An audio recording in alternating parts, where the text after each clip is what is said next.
मी bullet proof fighter jet बनवला रोबोटिक्समध्ये. पण रोबोटिक्समध्ये का बनवले जेट? फ्युचरमध्ये आपले एनर्जी संपणार आहे आणि FTF फ्यूल जास्त तर फायटर जेट वापरतात. त्याच्यामुळं फ्यूल संपल्यानंतर इलेक्ट्रिक कामाला आहे. ओके,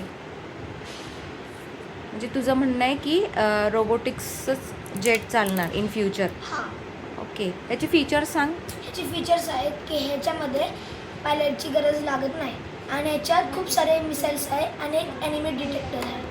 हे सारे मिसाईल्स आहेत ठीक आहे. आणि हे एक एनिमी डिटेक्टर आहे. याचं मेन फीचर सांग काय?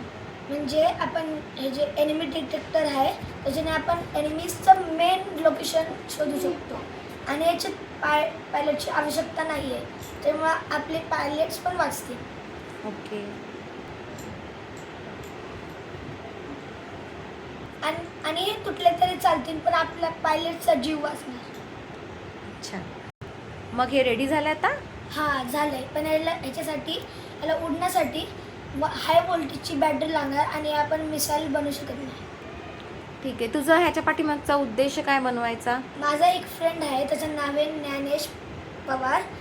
मी त्याला एक प्रॉमिस केले की जेव्हा तू एअरफोर्सला जाणार आहेस त्याच्यामुळे जेव्हा पण एनर्जी संपन तेव्हा मी तुला माझ्या एरोप्लेननी हेल्प करणार. ओके. एक बोलू रिद्दीश? जय हिंद. जय हिंद.